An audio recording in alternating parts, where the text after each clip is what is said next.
하나님의 말씀입니다. 사사기 12장 1절에서 12절 말씀을 제가 공독해 버리겠습니다. 에브라임 사람들이 모여 북쪽으로 가서 입다에게 이르되 네가 암몬 자손과 싸우러 건너갈 때에 어찌하여 우리를 불러 너와 함께 가게 하지 아니하였느냐. 우리가 반드시 너와 네 집을 불사르리라 하니 입다가 그들에게 이르되 나와 내 백성이 암몬 자손과 크게 싸울 때에 내가 너희를 부르되 너희가 나를 그들의 손에서 구원하지 아니함으로 나는 너희가 도와주지 아니한 것을 보고 내 목숨을 돌보지 아니하고 건너가서 암몬 자손을 쳤더니 여호와께서 그들을 내 손에 넘겨주셨거늘 너희가 어찌하여 오늘 내게 올라와서 나와 더불어 싸우고자 하느냐 하니라. 입다가 길라 사람들을 다 모으고 에브라임과 싸웠으며 길라 사람들이 에브라임을 쳐서 무찔렀으니 이는 에브라임의 말이 너희 길라 사람은 본래 에브라임에서 도망한 자로서 에브라임과 므낫세 중에서 있다 하였습니다. 길라 사람이 에브라임 사람보다 앞서 곧 요단강 나루턱을 장악하고 에브라임 사람의 도망하는 자가 말하기를 청하건대 나를 건너가게 하라 하면 길라 사람이 그에게 묻기를 네가 에브라임 사람이냐 하여 그가 만일 아니라면 그에게 이르기를 시불렛이라 발음하라 하여 에브라임 사람이 그렇게 바로 말하지 못하고 시불렛이라 이렇게 발음하면 길라 사람이 곧 그를 잡아서 요단강 나루터에서 죽였더라. 그때에 에브라임 사람의 죽은 자가 42,000명이었더라. 입다가 이스라엘의 사사가 된 지 6년이라 길라 사람 입다가 죽음에 길라스에 있는 그의 성읍에 장사되었더라. 그들을 이어 베들레헴 입산이 이스라엘의 사사가 되었더라. 그가 아들 30명과 딸 30명을 두었더니 그가 딸들을 밖으로 시집 보냈고 아들들을 위하여는 밖에서 여자 30명을 데려왔더라. 그가 이스라엘 사사가 된 지 7년이라 입산이 죽음에 베들레헴에 장사되었더라. 그 뒤를 이어 스불론 사람 엘론이 이스라엘의 사사가 되어 10년 동안 이스라엘을 다스렸더라. 스불론 사람 엘론이 죽음에 스불론 땅 야알론에 장사되었더라. 아멘. 우리는 이 본문에서 입다와 이 길랏을 비판하는 에브라임 사람들의 그 모습을 오늘 기록하는 모습을 보게 되어집니다. 이로 인해서 길랏과 에브라임 간에 전쟁이 일어났고 그 결과 에브라임 사람이 42,000명이라고 어마어마한 사람이 죽음을 당하게 됐습니다. 자, 이러하듯이 남을 비판하는 것은 분쟁과 다툼을 만들어내는 것이다 라는 이 사실을 우리에게 밝혀주고 있습니다. 그래서 예수님께서 마태복음 7장에서 1절 5절에서 이렇게 우리에게 기록하는 모습을 보게 됩니다. 비판하지 말라라고 명령하고 계세요. 예수님은 어떤 사람이든지 비판하지 말라. 비판은 하나님께 속한 것이지 너희 사람들끼리는 속한 일이 아니다. 그러면서 비판하지 말라라고 명령하고 계십니다.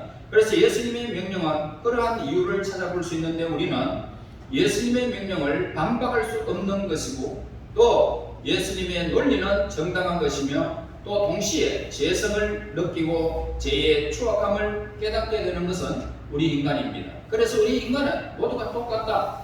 죄를 지기나 안 지기나 내가 선하다고 판단하기나 악하다고 판단되기나 사람은 대부분 다 똑같다라는 것을 우리는 알게 되어집니다. 그러므로 똑같은 사람끼리 손가락질해서 안 된다는 것입니다. 이제 우리가 남을 비판해서는 안 되는 이유들을 우리가 몇 가지로 살펴보고자 합니다. 자, 마태복음 7장 1절에 보면은 예수님께서 비판을 받지 아니하려거든 비판하지 말라 이렇게 말씀하셨어요. 그리고 우리들이 다른 사람들에게 행하는 그대로 그들도 행한다라는 것을 우리에게 가르쳐주는 말씀입니다. 그러니까 항상 다른 사람들에게 비판적이고 혹평하는 사람은 항상 자기에 대한 비판을 초래하는 사람이다. 그렇게 말하고 있는 것입니다. 자, 이 말은 사실이잖아요. 그러니까 또 항상 다른 사람에게 비판하는 사람들보다 비판에 더 민감한 사람들은 없다라고 하는 말도 물론 사실입니다. 이와 같이 항상 비판적인 사람은 다른 사람을 비판에 받을 수 있다. 이걸 우리는 가르쳐 줍니다. 그래서 따라서 이렇게 고통스러운 비판을 피하고 싶으면 다른 사람에게 대해서 무엇을 해야 된다? 비판하지 말아야 된다. 우리에게 이렇게 다짐을 한번 해보는 것이 시간입니다. 그리고 우리는 우리 자신에게 없는 나쁜 점을 다른 사람들에게서 찾아낼 수는 있습니다. 하지만은 그것이 여러분이 저지른 비행에 비하여 변명하거나 핑계가 되어줄 수는 없다. 이 말씀입니다. 그러므로 그것이 다른 사람들에게 대한 뜬소문에 이야기하는 데 대한 변명은 될 수가 없는 것입니다. 그래서 우리가 우리 자신을 판단해야 하는 단 한 가지 기준이 있습니다. 그 기준이 뭘까요?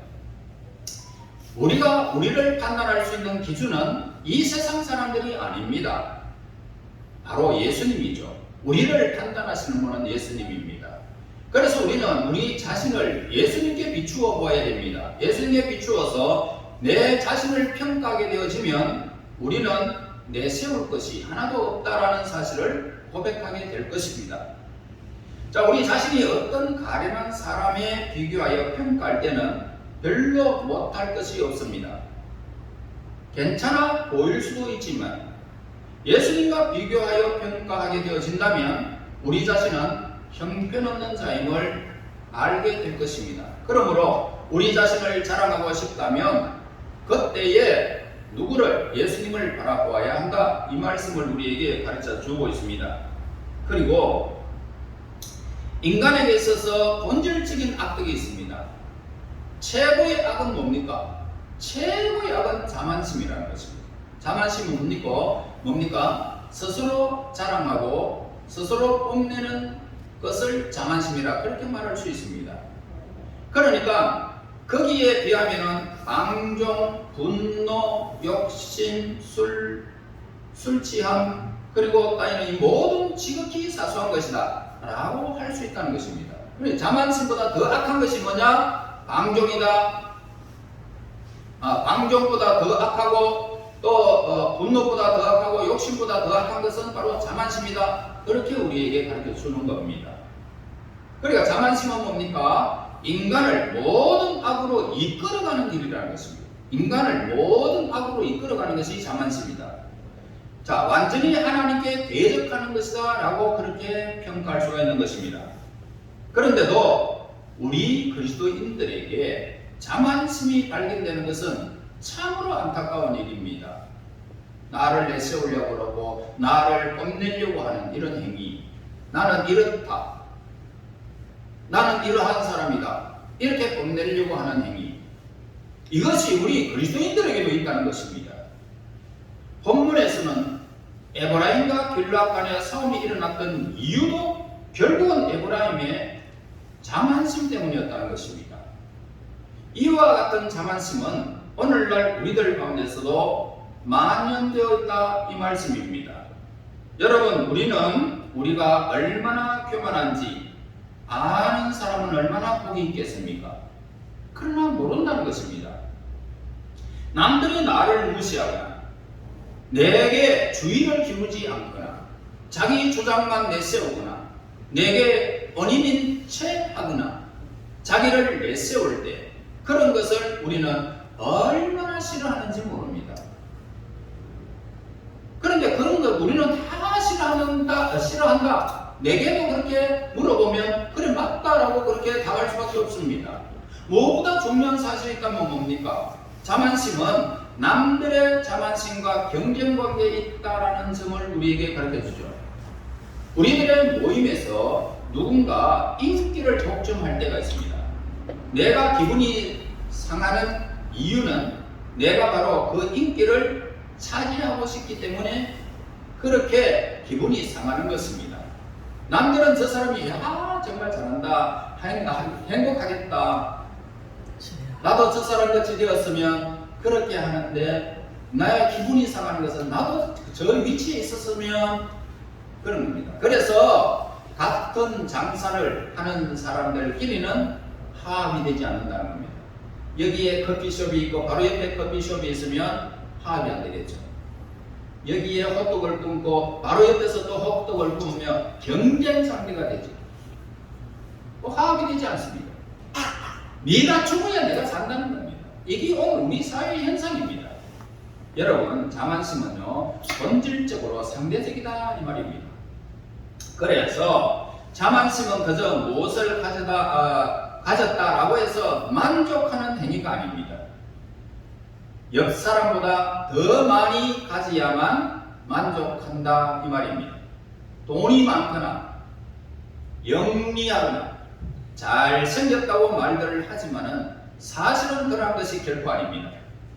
남들보다 더 돈이 많거나 남들보다 더 영리하거나 남들보다 더 잘생겼다라고 뽐내는 행위가 자만심입니다. 그래 만약 남들도 모두 그 사람만큼 돈이 많거나 또 지식이 많거나 잘생겼다면 서로가 뽐낼 이유가 없습니다. 사람을 교만하게 만드는 것은 뭡니까? 바로 비교한다는 것입니다. 비교. 그래서 우리에게 있어서 경쟁의 요소가 이렇게 경쟁의 요소가 사라지게 되어진다면 무엇이 사라질까요? 자만심도 사라진다는 것입니다. 자, 두 남자가 한 여자를 사랑하게 되어졌습니다. 그때 그 여자에 대한 연정이 그 두 남자를 경쟁으로 몰고 갈 수가 있습니다. 야, 너 양보해. 네가 양보해. 라고 그렇게 경쟁 상대가 되어집니다. 그러나 그것은 우연히 생긴 일에 지나지 않는 일입니다. 두 남자는 서로 다른 두 여자를 원할 수도 있고 버릴 수도 있기 때문입니다. 그러나 교만한 남자는 진실로 그 여자를 원하기 때문이 아니고 자기가 더 나은 남자다, 나는 이거가 더 나은 남자라는 것을 입증하기 위하여 여자를 빼앗으려는 의도가 거기에 숨어 있는 것입니다. 그래, 물건이 부족하면 어떻습니까? 물건이 부족하면 욕심이 사람들을 경쟁적으로 몰고 가버립니다.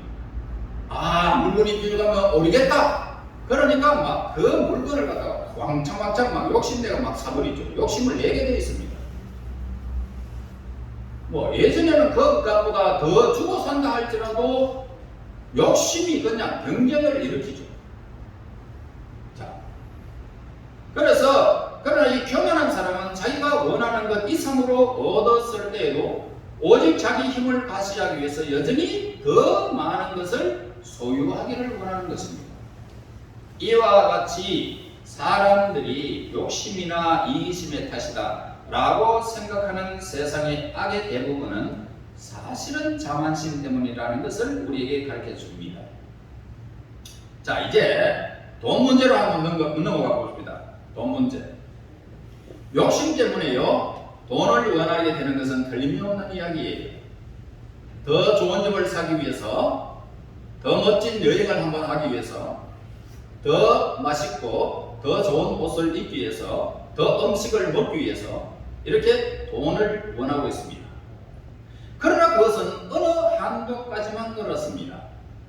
1년에 만약에 여러분들이 1억을 벌어들이는 사람이 2억을 벌지 못해서 안다라는 것은 뭘까요?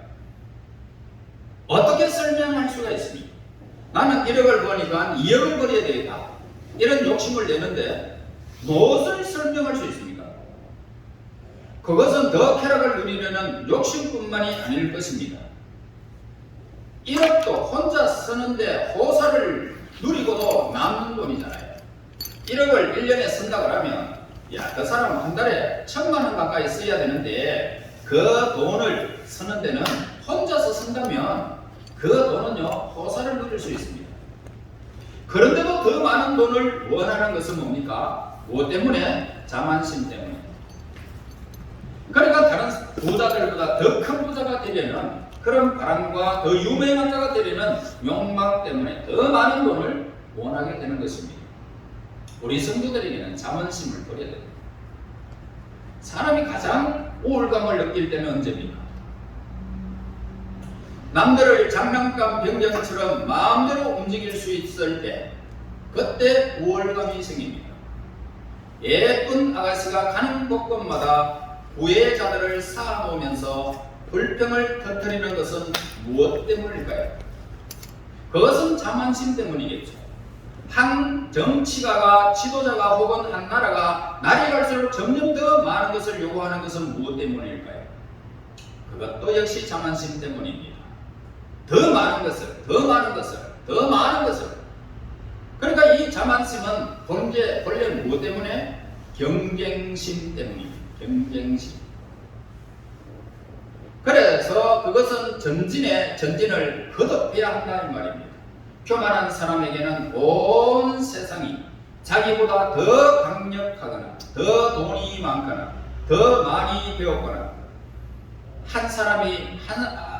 그런 한 사람이 한 사람이라도 있는 한 그는 경쟁자이고 적이 된다는 것입니다. 나보다 더 정치를 잘하거나 나보다 말을 더 잘하거나 이런 사람이 있으면 안 된다는 거죠. 그래서 그들을 까먹여버리고 그들을 죽여버리고 그들을 해치는 것입니다. 이 무엇 때문에? 자만심 때문에. 여러분이 세상이 시작된 이래 모든 나라와 모든 가정에 불행을 일으킨 장본인은 자만심이라는 것입니다. 다른 악덕들은요, 사람들을 하나로 통일시킬 수 있습니다. 술주정군이나 방종한 사람들 사이에는 간혹 따뜻한 농감도 있을 수 있습니다. 우정도 쌓을 수 있습니다. 사랑이 흐를 수도 있는 것을 보게 되어집니다. 그러나 자만심은 어떻습니까? 언제나 자신과 비교하여 저기를 뛰게 한다는 것입니다. 다시 말해서 적대적인 마음을 갖는 것입니다. 만약 우리 자신을 하나님과 비교해 본다면 어떨까요? 우리는 하나님께서 우리보다 한없이 우월하신 분이심을 우리는 깨닫게 되어집니다. 하나님이 그런 분인 줄 알지 못한다면, 그리고 우리가 하나님에 비해서 아무것도 아니라는 사실을 깨닫지 못한다면 우리는 아직도 하나님을 모르는 것입니다. 여러분, 자만한 사람을 언제나 사물이나 사람들을 내려다보게 됩니다. 말할 것도 없이 내려다보기만 하는 동안에는 위에 있는 것을 볼 수 없다는 것입니다. 아래로 깔고 늘 바라보는 사람은 위를 바라볼 수가 없단 말입니다. 아래만 보고 위를 올려보지 못하는 것, 이것이 자만한 자가 범하는 결정적인 잘못을 저지르게 된다는 것입니다. 자만심에 사로잡혀 있는 것이 너무나 뚜렷한 사람들이 어떻게 해서 하나님을 믿는다라고 말하고 경건한 태도를 취할 수 있겠습니까? 그들은 하나님의 허공을 두고 있습니다. 하나님을 허공에 띄워버립니다. 다시 말해서 하나님을 허수아비로 생각하는 것입니다. 그러니까 내가 하는 일은 하나님이 모른다는 겁니다. 이렇게 생각하고 자기 마음대로 생활하는 것입니다. 그래서 하나님 앞에서 자기가 아무것도 아니라는 사실을 이론상으로는 인정하지만, 그러나 실제로 그들이 늘 상상하고 있는 것은 하나님이 자기들을 얼마나 칭찬하며 보통 사람들보다 자기를 얼마나 더 훌륭하게 여길까, 이 생각만 하고 사는 사람입니다. 여러분, 우리는 하나님 앞에 아무것도 아닌 존재인 걸 우리는 알아야 됩니다. 여러분들이 하나님이 오라 그러면 거부할 수 없이 지금도 여러분들의 영혼을 불러버리면 가야 됩니다. 이런 어리석은 인생이 어찌 하나님 없이 내가 무엇을 하면 하나님이 더 좋아하실 것이라고 이렇게 생각합니까? 여러분들이 생명을 그냥 막 불같이 태워가지고 드려도 하나님의 사랑을 갚을 수 없습니다. 그 사랑을 어떻게 갚을 수 있습니까? 우리는 어마어마한 그런 값을 우리는 그 값을 지불할 수 없는 값을 우리가 지금 받고 있다는 것을 여러분 빚진 자입니다. 다시 말하면 이런 자만심을 가진 그들은 하나님께 외식적으로 겸손을 지불하는 것입니다. 외식적으로.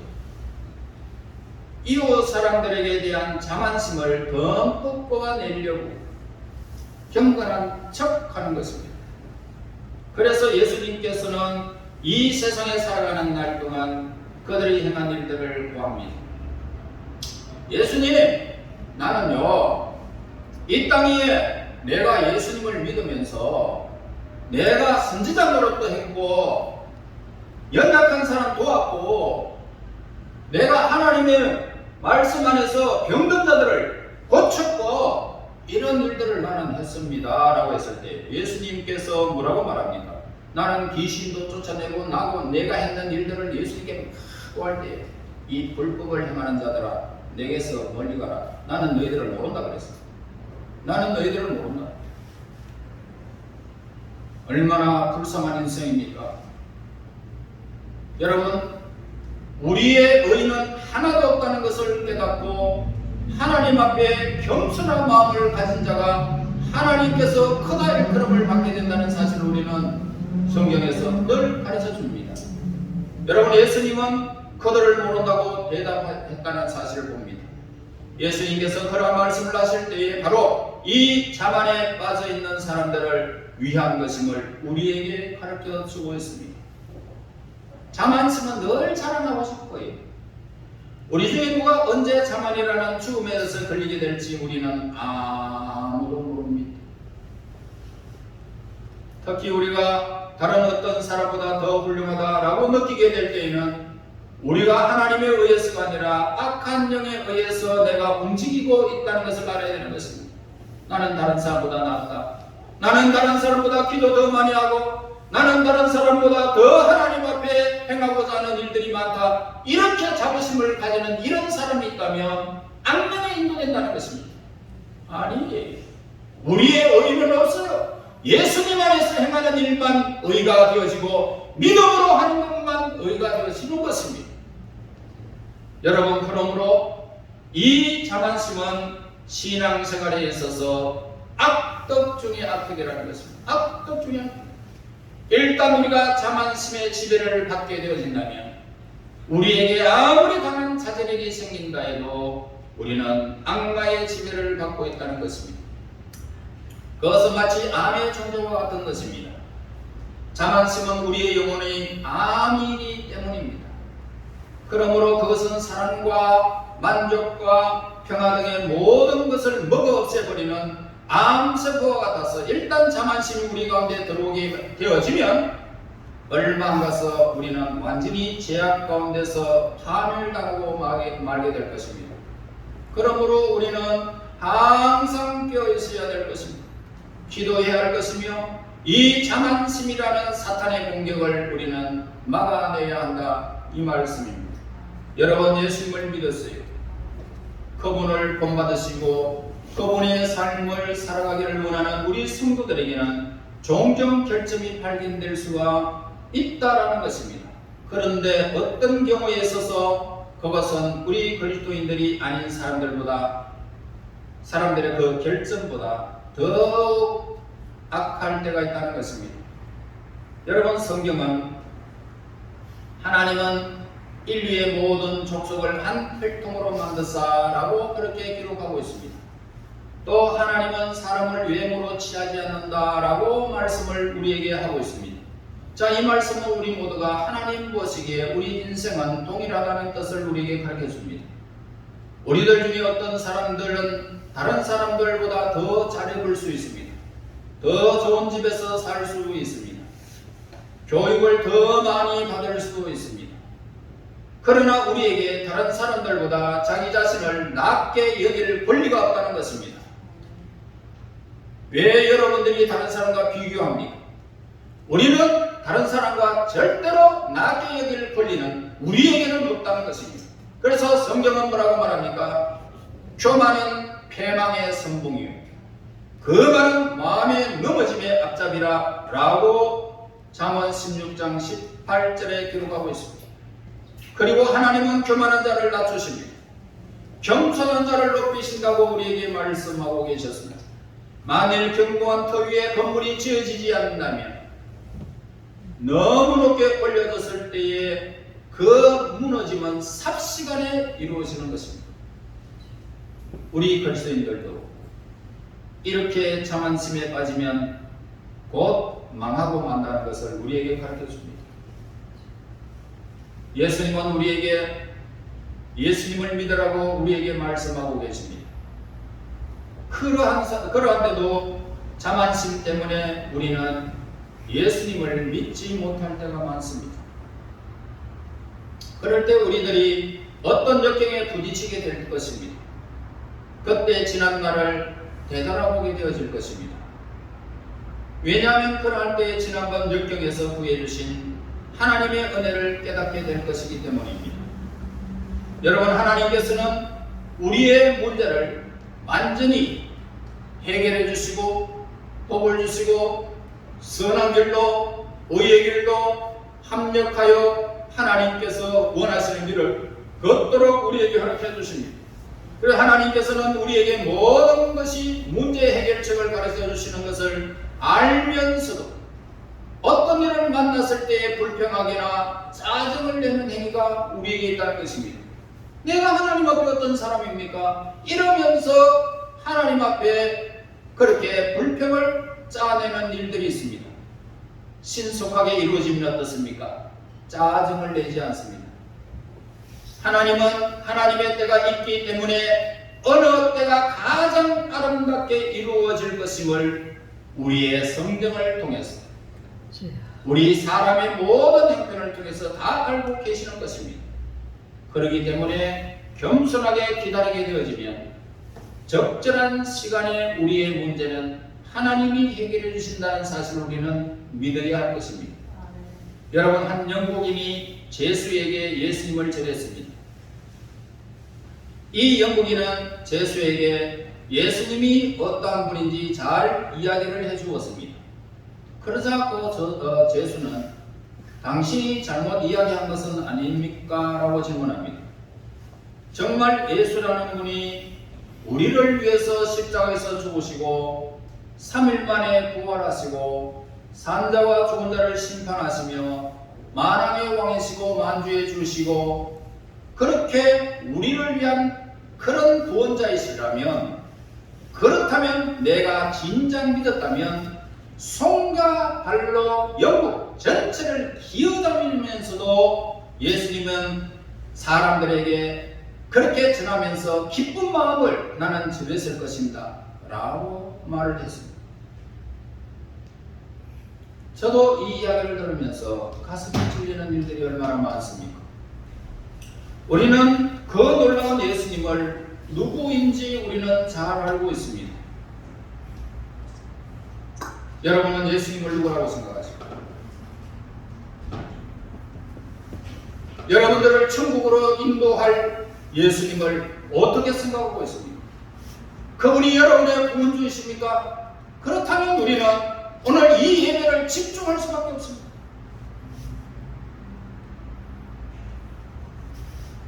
그럼에도 불구하고 우리는 예수님께 그저 살살하게 대할 뿐입니다.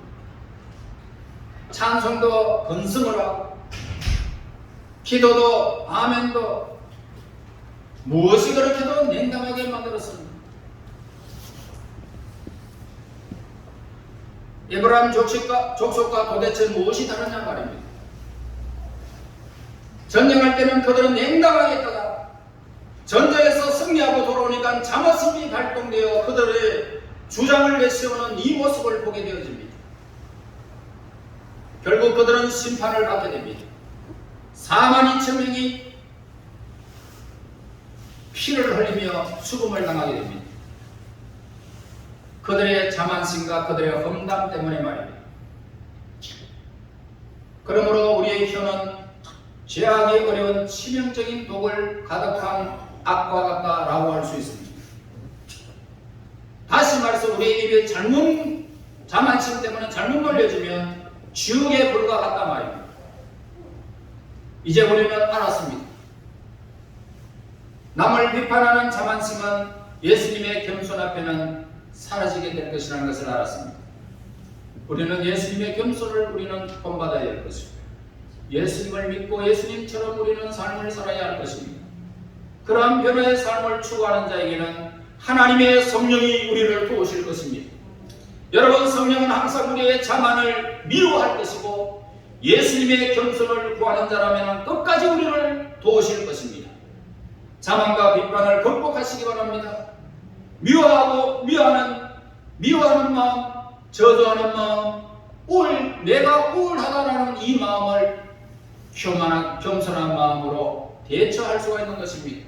여러분, 이제 우리는 자만심과 비판은 하나님이 싫어하시는 죄악임을 우리에게 가르쳐 주고 있습니다. 이 사실을 명심하시고 더욱더 예수님의 겸손을 추구하여 위에서 예수님이 부르신 부름의 상을 위하여 쫓아가며 예수님을 바라며 신앙생활을 온전히 감당하여 우리 예수님 만날 때의 칭찬과 영광이 여러분에게 있으시기를 예수님 이름으로 축원합니다.